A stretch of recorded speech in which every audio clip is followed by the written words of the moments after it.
Sarawak memperuntukkan 25 juta ringgit bagi menubuhkan sebuah pusat kecemerlangan digital serta program kontraktor berdaya saing satu inisiatif dalam memperkasa kontraktor Bumiputera. Fokus dari Bumi Kenyalang hari ini langsung bersama Buma Wen di Kuching. Buma, silakan. Baik, terima kasih Otto. Sarawak bakal menubuhkan sebuah pusat kecemerlangan digital di Universiti Kertin Malaysia di Miri sebagai pemangkin kepada pendidikan era digital masa kini. Premier Dato' Patinggi Tan Sri Abang Johari Tonopeng memberitahu pembinaannya dengan kos RM25 juta akan dilaksana tahun ini. I have agreed to establish a new center for Kertin at a cost of RM25 million. Kertin will expand, and it is my desire that our university is not only for Sarawakian but also for our friends in the region. Beliau berucap pada majlis ulang tahun ke-25 Universiti Kertin Malaysia di Miri. Premier turut memuji universiti itu yang telah bersama-sama menjayakan inisiatif kerajaan membangunkan sektor pendidikan tinggi di negeri ini. Katanya Sarawak mahu mewujudkan ekosistem pendidikan yang teguh dalam memupuk bakat, menggalakkan penyelidikan dan inovasi serta memacu pertumbuhan sosioekonomi. Program kontraktor berdaya saing PKBS, inisiatif terbaru Kerajaan Sarawak bagi meningkatkan kecekapan kontraktor Bumiputera melaksanakan projek. Ia juga bertujuan melahirkan kontraktor yang berdaya saing dan berdaya tahan. Timbalan Premier Dato' Amar Douglas Uga Emas memberitahu terdapat 2,271 kontraktor Bumiputera kelas E dan D yang berdaftar dengan unit pendaftaran kontraktor dan juru perunding di seluruh Sarawak setakat 20 Jun ini. Dari jumlah itu, 104 kontraktor dari zon tengah terpilih untuk menjayakan program kontraktor berdaya saing PKBS tahun ini. Ramai kontraktor Bumiputera di luar masih kurang ilmu pengetahuan dalam industri pembinaan, khususnya pengurusan kewangan, pengurusan projek maupun pengurusan tender. Jadi saya cukup berharap para peserta yang telah dipilih kali ini mengikuti program yang telah dijalankan, and I'm sure you will get knowledge and ideas. Tambah beliau lagi, kerajaan mahu kontraktor Bumiputera mempunyai kebakaran serta kapasiti melaksanakan projek dengan cekap selain mengurangkan amalan Alibaba. Malah kerajaan juga mahu menambah bilangan kontraktor Bumiputera yang berdaftar dalam kelas yang lebih tinggi.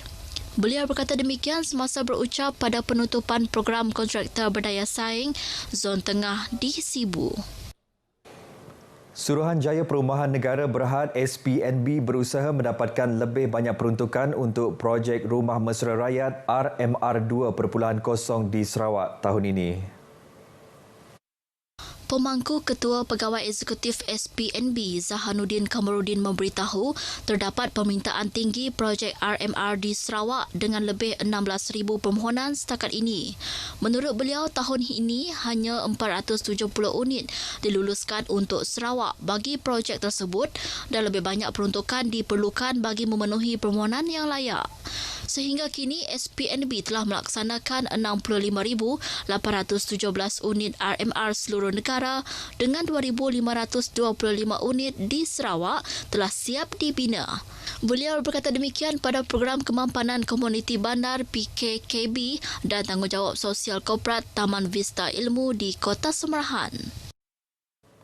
Baik, kerajaan berhasrat membangunkan modal insan yang berkualiti meliputi pelbagai aspek. Selain berpendidikan serta mempunyai kepelbagaian bakat, penekan turut diberi dalam bidang sukan. Demikian menurut Timbalan Menteri Perancangan Bandar, Pentadbiran Tanah dan Alam Sekitar Sarawak, Dato' Len Talib Saleh. Oleh sebab itulah, untuk kita membentuk warga dan keluarga yang sihat, yang mempunyai komplit sebagai sebuah insan yang mempunyai kualiti dari segi kerohanian dan fisikalnya, mentalnya. Oleh sebab itulah kita menggalak mana-mana warga kita, terutama sekali mereka di dalam sekolah, untuk jangan sahaja melibatkan diri dalam akademik, tetapi dalam co-curriculum seperti sukan dan sebagainya. Ujarnya di negara-negara maju, bidang sukan diberikan penekanan yang tinggi selain pendidikan. Beliau berkata demikian pada penangguhan Festival Sukan Memanah Tradisional terbuka Zon Tanjung Manis di Belawai Sarike. Pelbagai usaha terus diperhebat bagi mengekang penularan wabak rabies di Sarawak. Terkini Jabatan Kesihatan Negeri JKN Sarawak dengan kerjasama beberapa agensi serta Malaysia One Health University Network telah menganjurkan Rabies Community Engagement Program yang berakhir semalam di Kuching. Pengarah Kesihatan Negeri Sarawak Dr. Veronica Luga dalam kenyataan media berkata program 2 hari itu dihadiri 120 wakil dari pihak berkuasa tempatan dan ketua-ketua komuniti setempat. Program antara lain bertujuan memperkasa kawalan rabies khususnya dari aspek penguatkuasaan serta mobilisasi komuniti. Antara yang diberi penekanan termasuk pengukuhan pengetahuan dan kemahiran teknikal agensi penguatkuasa dan ketua komuniti selain pengurusan kes gigitan haiwan pembawa rabies serta peranan agensi dan komuniti dalam pencegahan dan kawalan penularan rabies. JKN Sarawak berharap program seumpamanya akan diperluas ke bahagian lain di negeri ini. Sarawak merekodkan 79 kes rabies dalam kalangan manusia dengan 72 kematian sejak wabak diisytiharkan pada 2017.